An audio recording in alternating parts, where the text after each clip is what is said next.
Most people are so busy chasing someday that they miss what's right in front of them. Are you one of them? Life isn't some distant event waiting for you to catch up. It's happening now, right now.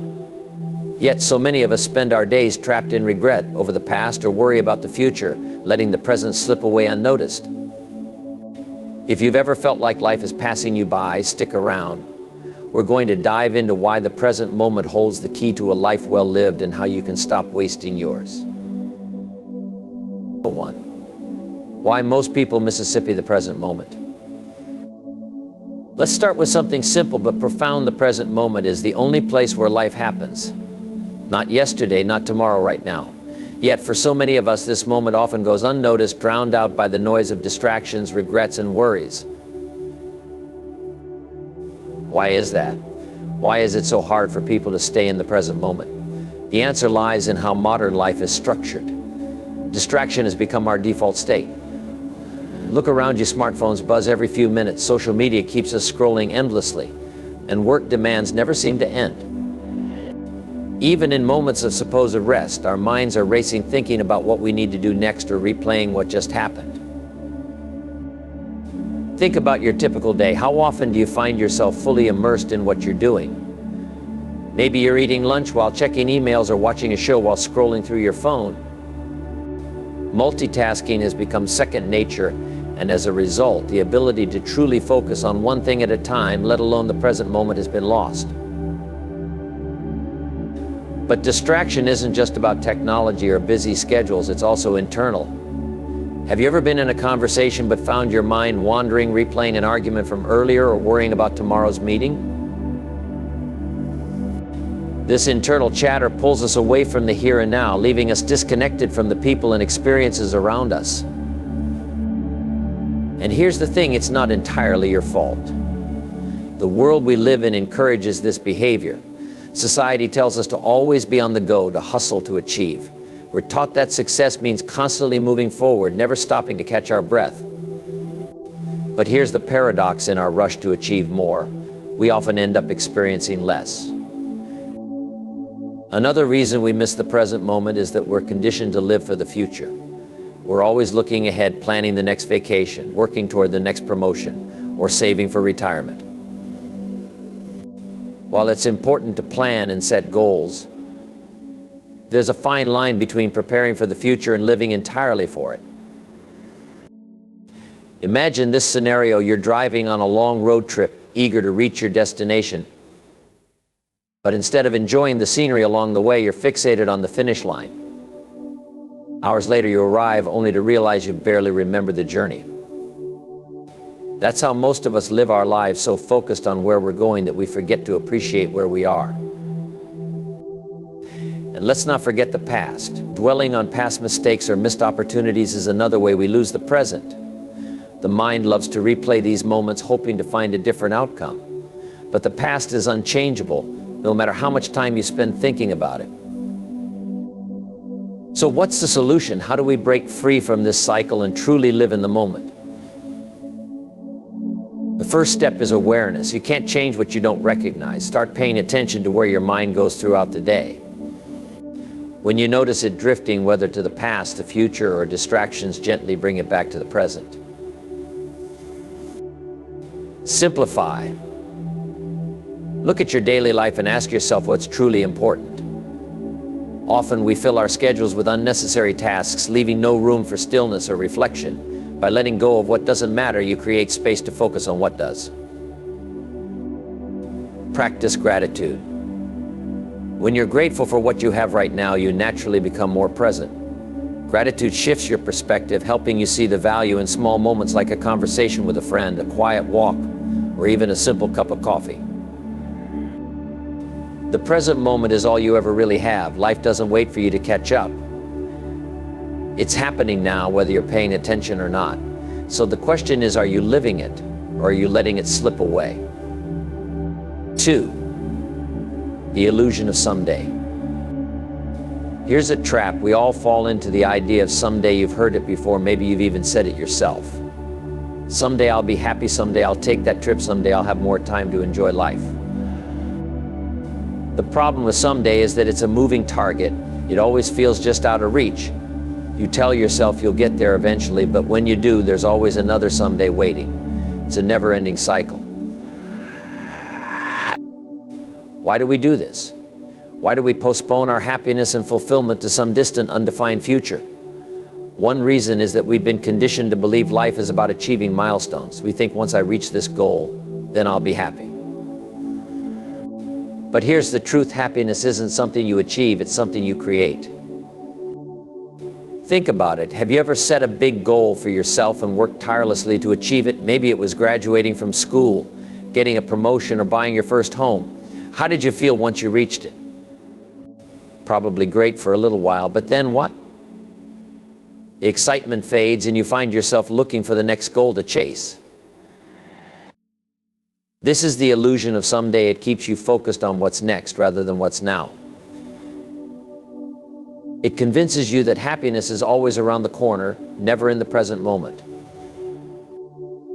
Another reason we fall for the someday trap is fear. We fear taking risks, stepping out of our comfort zones, or pursuing what truly matters to us.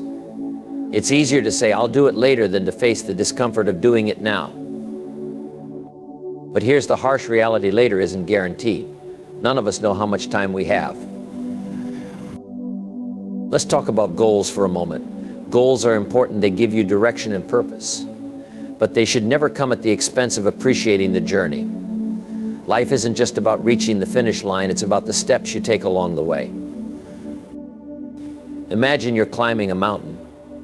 Your goal is to reach the summit, and you're so focused on getting there that you barely notice the breathtaking views around you. When you finally reach the top, it's amazing, but it only lasts a moment.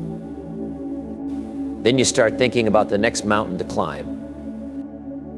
What if instead you paused along the way to enjoy the journey? To appreciate the beauty, the effort, and the experience of climbing? That's what life is about, not just the destination, but the moments in between. So how do we break free from the illusion of someday? The first step is to stop waiting for the perfect moment. There's no such thing. Conditions will never be ideal, and if you wait for them to be, you'll be waiting forever. The perfect time to start is now. Next, focus on small actions. Big dreams are achieved through small, consistent steps. Instead of saying, someday I'll get in shape, start with a 10-minute walk today. Instead of saying, someday I'll write a book, commit to writing one paragraph. Another key is to define what truly matters to you. Ask yourself, what do I value most in life? Is it your relationships, your health, your personal growth? Now look at how you're spending your time. Does it align with those values? If not, what changes can you make today to start living in alignment with them? Practice gratitude. When you focus on what you have right now, you realize that someday isn't necessary. You already have so much to be grateful for right here in this moment. Life is too short to wait for someday. The present moment is your greatest opportunity to live fully, to grow, and to create the life you want. Don't waste it chasing an illusion. 3. The hidden cost of living in the past. Have you ever found yourself stuck in a loop, replaying old conversations or decisions, wondering what you could have done differently? Maybe it's something you regret, an opportunity you missed, a decision you didn't make, or a mistake you couldn't avoid. Or perhaps it's a moment of pain or loss that feels like it happened yesterday, even though years have passed. Here's the truth: living in the past is like carrying a heavy suitcase on a long journey. Every step feels harder, and eventually the weight becomes unbearable. But what's in that suitcase? It's filled with things you can't change. Yet you carry it as if revisiting it over and over will somehow alter what's already happened. Let's break it down. Why do so many of us dwell on the past? One reason is that we're searching for closure. When something goes wrong, our minds try to make sense of it. We replay the events, hoping to find the missing piece of the puzzle that will give us peace. But here's the problem: the past is unchangeable. No matter how many times you revisit it, the outcome remains the same. Another reason is fear. Sometimes we hold on to the past because it's familiar. Even if it's painful, it feels safer than stepping into the unknown. We convince ourselves that by staying connected to the past, we're protecting ourselves from future mistakes. But in reality, we're only holding ourselves back. Living in the past also creates a dangerous illusion. You might find yourself romanticizing the good old days, comparing them to your current reality, and feeling like things will never be that good again. But this comparison is unfair because it's based on selective memory. You're only remembering the highlights of the past, not the full picture. Now let's talk about the hidden cost of dwelling on the past. First and foremost, it drains your energy. Imagine trying to move forward while constantly looking over your shoulder. You'd lose your balance, stumble, or even fall. The same thing happens in life. When your focus is on what's behind you, you can't fully engage with what's in front of you. Second, it robs you of your happiness. When you're stuck in the past, you miss out on the beauty of the present moment. You might be surrounded by opportunities, relationships, and experiences that could bring you joy, but you're too focused on what's already gone to notice them. Third, it limits your growth. Every moment spent dwelling on the past is a moment you're not using to learn, grow, or create something new. Growth happens in the present, but you have to be fully present to embrace it. So how do you break free from the grip of the past? The first step is acceptance. Accept that the past cannot be changed. It's not about condoning what happened or pretending it didn't hurt. It's about acknowledging it and deciding not to let it define you. Next, shift your perspective. Instead of focusing on what you lost, focus on what you learned. Every experience, no matter how painful, has a lesson. By finding the lesson, you can turn the past into a tool for growth rather than a source of pain. Another powerful strategy is gratitude. When you're grateful for what you have right now, it becomes easier to let go of what you've lost. Gratitude shifts your focus from what's missing to what's present, helping you move forward with a sense of abundance rather than lack. Finally, take action. The best way to break free from the past is to create a compelling future. Set goals, pursue new interests, and build relationships that inspire you. When you're actively creating a life you love, the past naturally loses its grip on you. Remember, the past is a chapter in your story, it's not the whole book. You can't rewrite it, but you can choose how it shapes your future. Don't let it hold you back. Let it be a stepping stone to something greater. 4. How worry about the future steals your peace. If living in the past is like carrying a heavy suitcase, worrying about the future is like trying to read a map in a fog. You strain your eyes trying to make sense of what's ahead, but no matter how hard you look, the path remains unclear. Worrying about the future is something we all do. We think about what might go wrong, what challenges we'll face, or how we'll handle the unknown. It's a natural response to uncertainty. But here's the paradox: worrying doesn't solve anything. In fact, it does the opposite. It steals your peace and leaves you feeling drained. Think about it. How many hours have you spent worrying about things that never actually happened? Maybe you imagined a worst-case scenario at work, or stressed about a conversation that ended up going just fine. That's time and energy you'll never get back. Why do we worry so much about the future? One reason is fear. The unknown is scary, and worrying gives us a false sense of control. We think that by anticipating every possible outcome, we'll be better prepared. But in reality, most of the things we worry about are beyond our control. Another reason is our need for certainty. As humans, we like to know what's coming next. We crave stability and predictability. But life is inherently uncertain, and no amount of worrying can change that. Here's the real danger of worrying about the future: it pulls you out of the present moment. Instead of enjoying what you have right now, you're consumed by what might happen later. It's like trying to enjoy a meal while constantly checking the clock. You're not fully there, and you miss out on the experience. Worrying also creates stress. When your mind is constantly racing with what-if scenarios, your body responds as if those scenarios are actually happening. Your heart rate increases, your muscles tense up, and your focus narrows. Over time, this chronic stress can take a toll on your physical and mental health. So how do you stop worrying about the future? The first step is to recognize that worry is a habit, not a solution. It's something your mind does automatically, but that doesn't mean you have to go along with it. One powerful strategy is to focus on what you can control. Instead of worrying about all the things that might go wrong, ask yourself, what can I do right now to prepare? Taking action, even in small ways, can help you feel more grounded and less anxious. Another strategy is to challenge your thoughts. When you catch yourself worrying, ask, is this scenario likely to happen? And even if it does, will it really be as bad as I'm imagining? Most of the time, the answer is no. Mindfulness is also a game changer.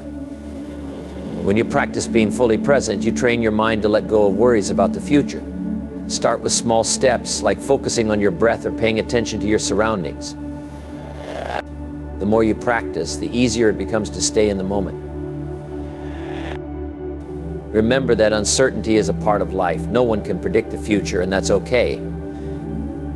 Instead of fearing the unknown, embrace it as an opportunity for growth and discovery.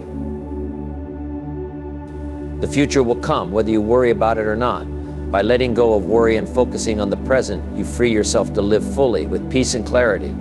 Don't let the fog of worry obscure the beauty of what's right in front of you.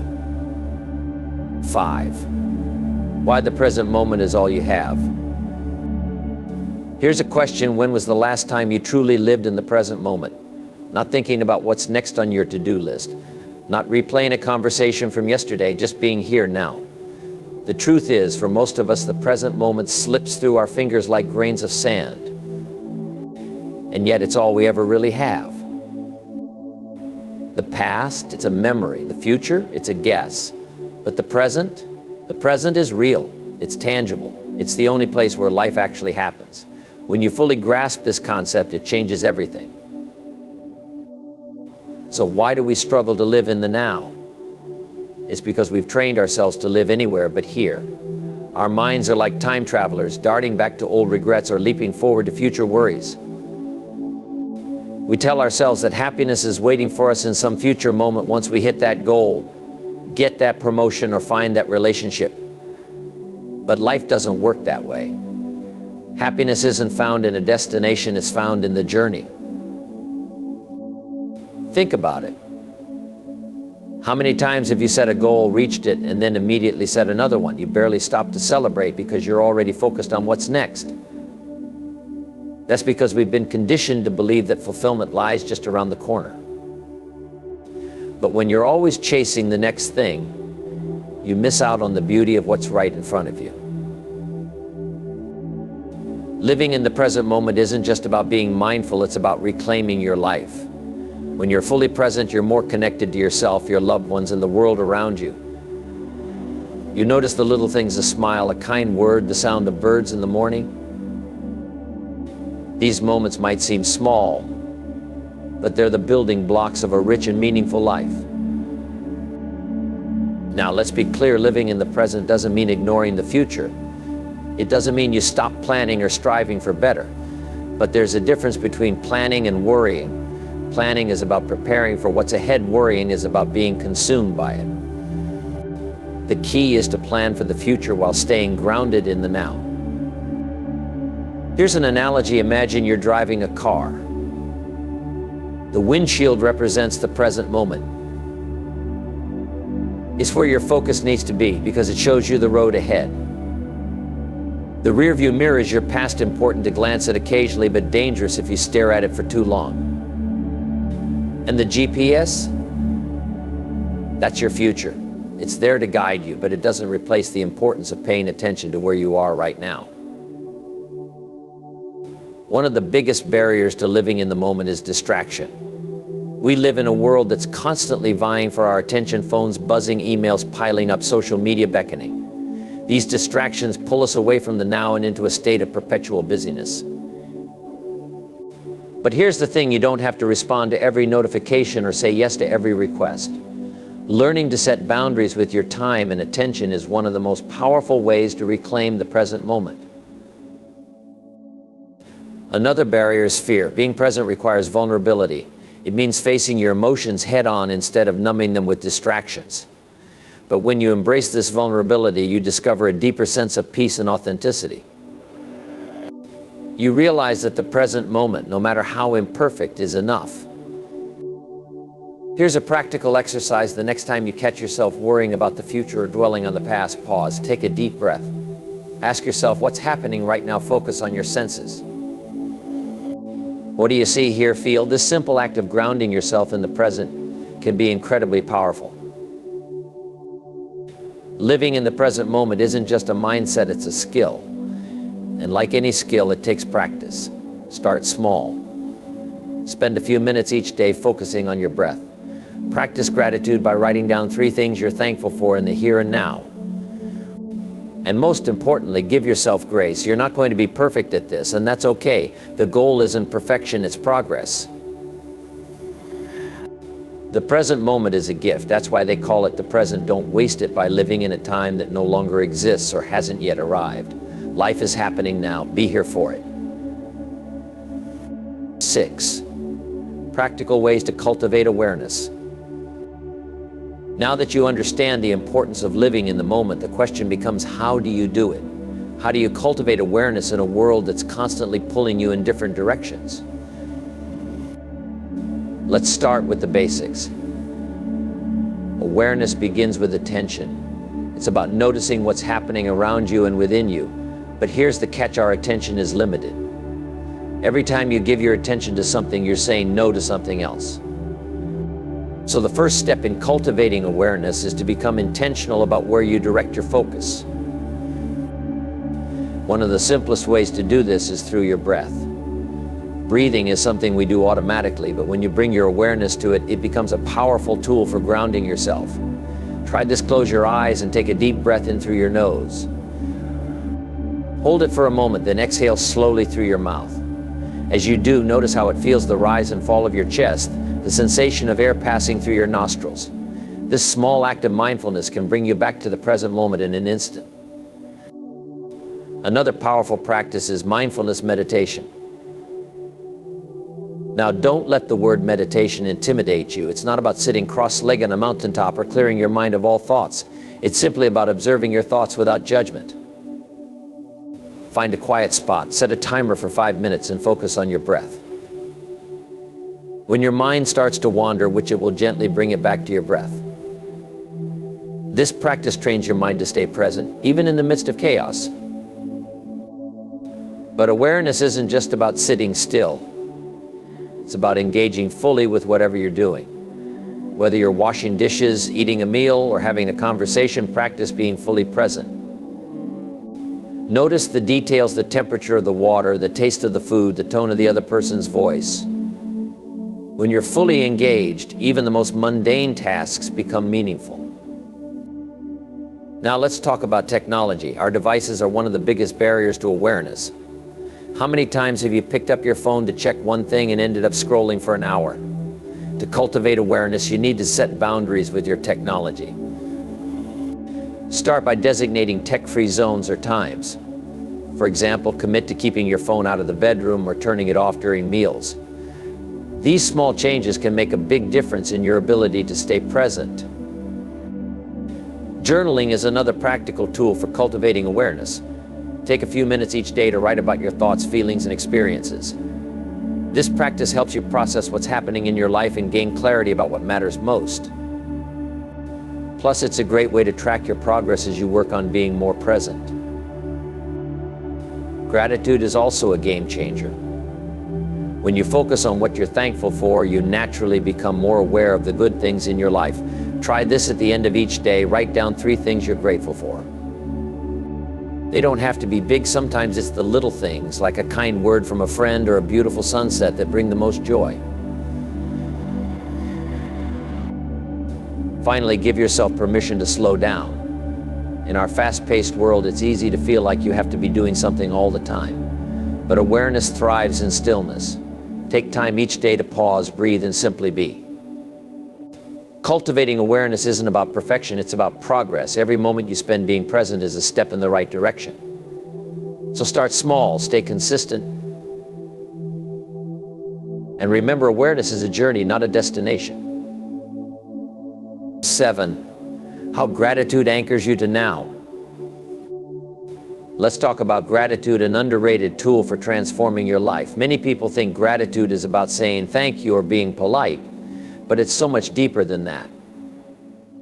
Gratitude is a mindset, a way of seeing the world, and most importantly, a way of grounding yourself in the present moment. Here's the thing, gratitude forces you to focus on what you have right now. It shifts your attention away from what you lack, what you've lost, or what you're afraid you won't achieve in the future. It anchors you to the here and now. And when you're truly present, you're free to appreciate the richness of life as it is not as you wish it would be. Think about this. How often do we chase after something, believing it will finally make us happy, only to achieve it and feel just as restless as before? We've all been there. Gratitude is the antidote to this cycle.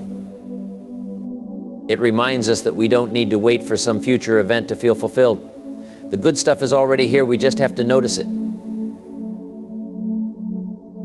So how do you practice gratitude in a way that sticks? Start small. Each morning or evening, write down 3 things you're grateful for. Don't overthink it. It could be something as simple as the sound of rain on your window, a smile from a stranger, or even your morning coffee. Over time, this practice trains your mind to naturally notice and appreciate the good in your life. But here's the secret: gratitude isn't just about acknowledging the obvious blessings. It's about finding appreciation in the challenges too. Think about a tough situation you faced. Maybe it was painful or frustrating in the moment, but looking back, you can see how it taught you something valuable or led to personal growth. When you can find gratitude even in difficult times, you unlock a deeper sense of peace and resilience. Let me share a story to illustrate this. Picture someone who loses their job unexpectedly. At first, they're overwhelmed with fear and uncertainty. But as time passes, they realize the job wasn't truly fulfilling, and losing it pushed them to explore a career they're passionate about. In hindsight, they're grateful for what seemed like a setback because it was really a stepping stone. Gratitude transforms how you see your circumstances. It allows you to see opportunities where others see obstacles. Gratitude also has a profound effect on your relationships. When you express genuine appreciation for the people in your life, it strengthens your connection with them. Think about it. How often do we take our loved ones for granted? We assume they know how much they mean to us, but when was the last time you told them? A simple "I appreciate you" can go a long way. Here's another way gratitude anchors you to the present and interrupts negative thought patterns. When you're feeling stressed, anxious, or frustrated, pause and ask yourself, what can I be grateful for right now? It might feel forced at first, but with practice, this shift becomes automatic. Gratitude doesn't erase your problems, but it gives you the perspective to handle them with more grace. One of the most powerful lessons about gratitude is that it doesn't depend on your circumstances. You don't have to wait for everything to be perfect to feel thankful. In fact, some of the most grateful people are those who face the hardest struggles. Why? Because they've learned to appreciate life's simple, often overlooked joys. Let's break it down practically. Here are a few ways to incorporate gratitude into your daily life. Gratitude journaling, as mentioned earlier. Write down 3 things you're grateful for each day. This habit trains your brain to focus on the positive. Gratitude reminders: set an alarm on your phone to pause and think about what you're thankful for. Express it, tell someone you appreciate them. Send a text, write a note, or say it in person. Visual cues: place a sticky note or object in your home that reminds you to practice gratitude whenever you see it. Reframe challenges: when something goes wrong, ask yourself, what can I learn from this? How can I grow? Gratitude doesn't just benefit you, it impacts those around you. When you approach life with a grateful heart, you radiate positivity. People are drawn to that energy. It creates a ripple effect, inspiring others to adopt the same mindset. Remember, gratitude isn't about ignoring life's challenges or pretending everything is perfect. It's about choosing to focus on what's good even in the midst of difficulties. It's about recognizing that life is a mix of highs and lows and finding beauty in both. So take a moment right now.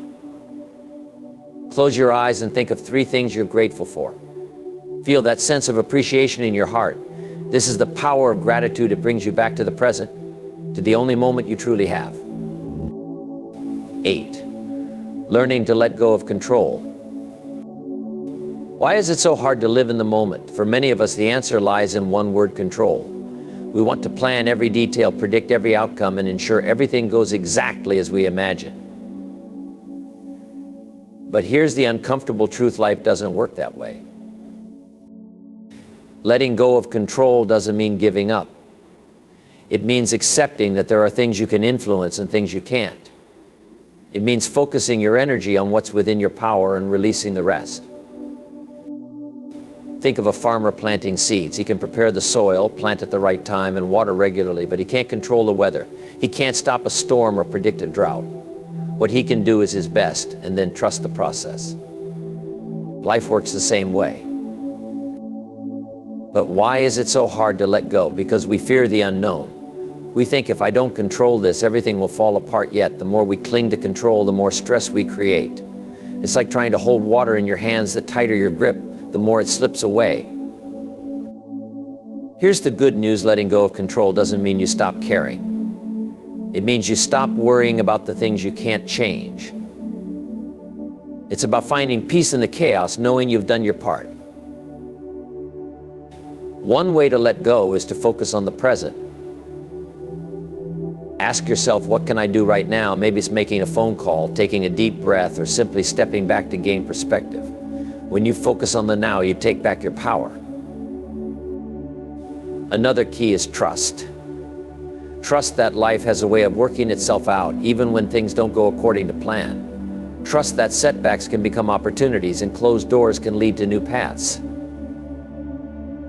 Letting go also means releasing perfectionism. So many of us get stuck because we're afraid of making the wrong choice or not doing something perfectly. But perfection is an illusion. Progress matters more than perfection. Here's a practical exercise. Write down what's stressing you out. Next to each item, mark whether it's something you can control. If it is, take action. If it's not, make a conscious decision to let it go. Life is unpredictable. But when you learn to let go of control, you free yourself to focus on what truly matters. You stop wasting energy on things you can't change and start living fully in the moment. Remember, you don't have to have all the answers. You don't have to control everything. All you need to do is show up, do your best, and trust the process. That's where true peace lies. 9. The power of small daily habits. Let's talk about habits, not the big, overwhelming changes people talk about in motivational speeches, but the small, daily habits that quietly shape your life. Here's the truth: most people overlook your success, your happiness, and even your sense of purpose aren't built on grand gestures. They're built on the tiny things you do every single day. Think about it. Every action you take, no matter how small, is like a drop in a bucket. At first it might seem insignificant. What's one drop, right? But over time, those drops add up. Eventually the bucket overflows. That's the power of small, consistent habits. The problem is, most people don't see the value in starting small. They set massive goals, get overwhelmed, and quit before they even really begin. But here's the secret: you don't need to overhaul your life overnight. You just need to start with one small step and then take another tomorrow. Let's break it down. Say you want to improve your health. You don't have to sign up for a marathon or completely change your diet tomorrow. Start with a 10-minute walk, just 10 minutes. It might not seem like much, but it's not about the walk itself. It's about proving to yourself that you can show up. Once that 10-minute walk becomes a habit, you can build on it.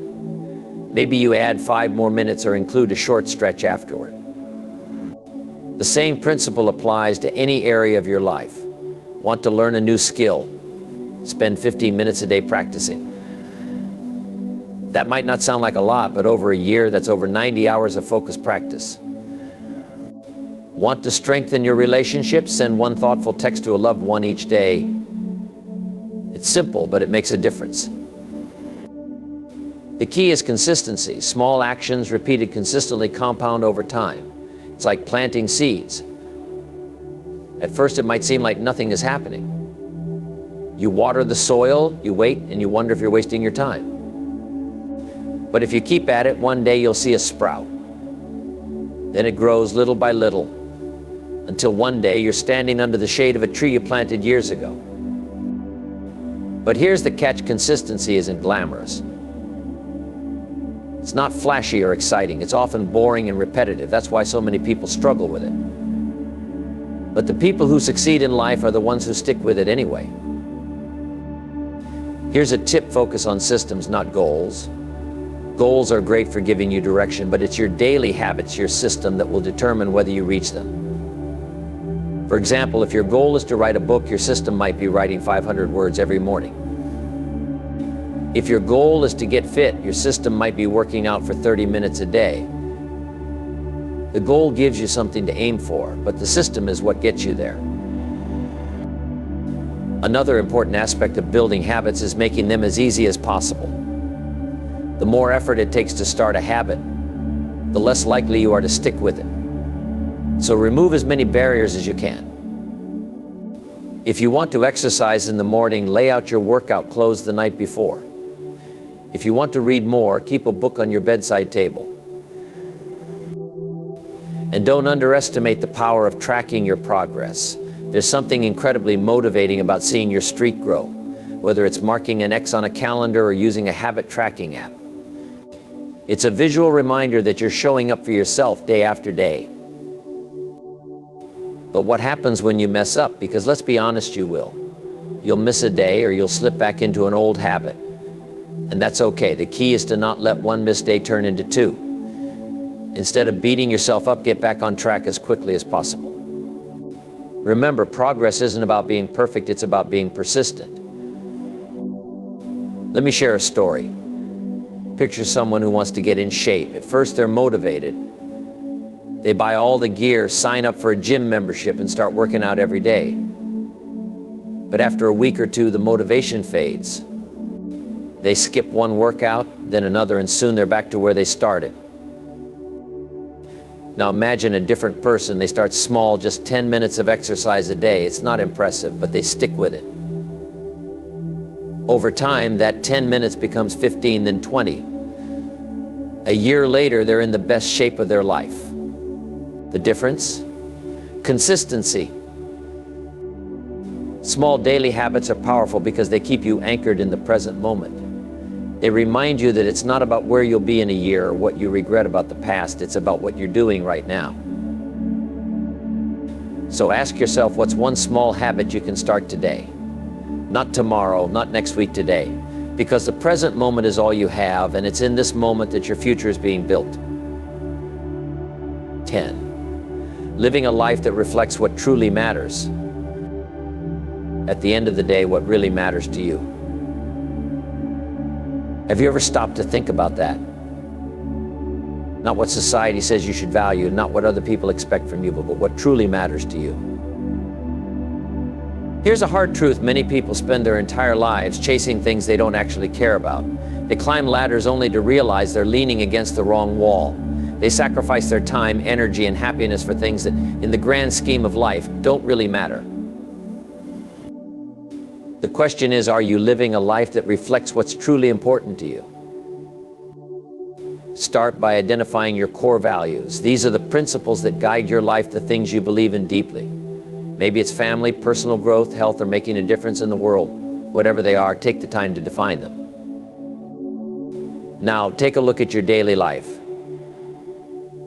Are your actions aligned with those values? If you say family is your top priority, but you're working 80-hour weeks and missing important moments, there's a disconnect. If you value health but neglect exercise and eat poorly, something needs to change. Living in alignment with your values doesn't mean making drastic changes overnight. It's about small, intentional shifts. If family is important to you, maybe it's having dinner together without distractions. If personal growth matters, carve out time for learning or reflection each day. But here's the catch: living a life that reflects what truly matters requires saying no to things that don't. And that's not easy. It means setting boundaries, even if it disappoints others. It means being intentional with your time and energy rather than letting them be consumed by distractions or obligations that don't serve you. This is where the power of the present moment comes in. When you focus on the now, you're better able to make choices that align with your values. You stop worrying about what others think or what might happen in the future, and instead you ask yourself what matters most right now. Here's a practical exercise. Imagine you're at the end of your life looking back. What will you be proud of? What will you regret? Use that perspective to guide your decisions today. Remember, living in the moment isn't about ignoring the past or future. It's about using the present to create a life that's meaningful to you. It's about prioritizing what truly matters right here, right now. Life is too short to waste. The past is a memory and the future is a dream. All you have is this moment right here, right now. Make the most of it.